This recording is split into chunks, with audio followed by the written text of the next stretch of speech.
you ever wished that you could just ask an expert what they really meant in that scientific report? No technical terms, no jargon, just plain language? Well, there's a place where you can. Schuler Books in Okemos, Michigan is home to the Café Scientifique, a place where you can come and learn about science while you enjoy some hot tea by the fireplace. This is not a lecture hall. This is a very casual environment where audience members are actually encouraged to interrupt the presenters with their questions and comments. The overall goal is to help the public understand difficult or controversial scientific topics by bringing the experts to them. There are cafes across the world, from the United Kingdom to the United States. But no matter where in the world you are, meetings are run pretty much the same way. The one in Okemos meets once a month, bringing in a different speaker each time. These speakers are everyone from authors to research scientists to individuals with large knowledge bases on particular topics. Organizers make sure to keep the meetings friendly, casual, and very accessible. And we are just in time for the next meeting. Let's head over to Schuler Books to find out more. Thank you guys for showing up. I always appreciate when there's people who are interested in science wholeheartedly. Hopefully my topic, but I'll try and be entertaining throughout my entire presentation, and feel free to interrupt me at any point if you need clarification. In my teaching career, I have tried to move away from lectures more into more discussion. That kind of carried over into the philosophy behind the presentations. It breaks down most of the time about half presentation and about half discussion. Some presenters will, answer the questions and then try and get back to the topic at hand, and some will be like, okay, let's go on this. Let's go with this tangent. The audience actually knows about the subject and they begin interjecting right away and stopping the presenter, and it goes into that kind of a discussion. You got a picture? So there was no crater on that one. Yeah, meteor bruise is what they call it. Confirmed. I'm gonna have to look into this actually. That's interesting. That's pretty cool. Yeah, I mean, I guess it doesn't count as a meteor crater. Technically. People want to know about things that they know very little about, or things that they're really passionate about, and they want to hear what the different opinions are.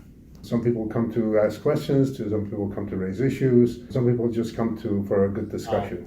The Tunguska event never made a crater, so I'm not interested in it. But no, It's significant that it didn't make a crater. It's like the dog that didn't bark in the Sherlock Holmes story. Yep. The story of Café goes back to 2004, 2007. There was a National Science Teachers Board of Directors meeting in Toronto, and one of the presentations was about a Café Scientifique that they do in the Toronto area. It's to engage the public in a discussion. I was very intrigued by that, and I thought, why can't we do this in the Lansing area? There's been a few talks where I'll walk in and be like, well, I got to do this because I'm the director of Café Scientifique, but this talk isn't really my cup of tea. And occasionally, I'm like, wow, it wasn't my cup of tea because I didn't know it was my cup of tea, and now I'm like, this is actually really fascinating. I'm really happy that I went. I do notice that a lot of social science topics tend to draw in a lot of people because those tend to draw a lot of controversy and things like that. Stem cell research comes to mind, evolution comes to mind.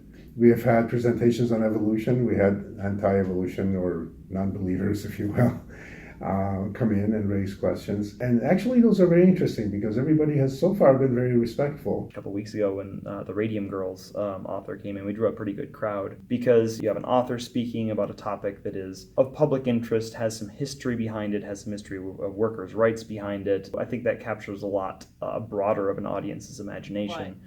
The reason I want to show you guys this is it's just really cool. It just looks really cool. It's on my wedding ring, actually. When I married my wife, I made a bunch of impact crater stuff on here. So I can show you afterwards if you're really that curious. But it's really cool, right? What'd she think about it? Yeah. You're gonna ask her yourself. It's really cool. My wedding ring is a meteorite, so they kind of match. Discussions that happen are at least as important as the presentations themselves. I think that for those involved, it's It's an opportunity to be exposed to new ideas, to think about things in ways you haven't before. When you get a dozen or so regulars that come, that kind of says at least some people are interested. We want it to be interactive. We don't want it to be a one-sided kind of a transfer of information. Thank you for your time. Thank you for showing up. Have a wonderful evening. Any questions? When I was filming that meeting, I found myself almost wishing that I wasn't. The audience was having a good time, the presenter was interesting, and it just felt like everybody was having a lot of fun. And I found myself wanting to participate in the discussion myself. I wanted to add my own comments. I wanted to ask my own questions. I wanted to interact with everyone. It didn't feel like a lesson or a lecture. It just felt like a friendly conversation. Sometimes you don't need a big fancy production to learn something. You just need one question answered or one thing clarified to really solidify your understanding. And Café Scientifique provides a place where you can do just that. Thank you very much for checking out this video. Don't forget to like it and subscribe to the channel for updates. The next episode will take us somewhere completely new. Thanks again for watching, and I'll see you next time.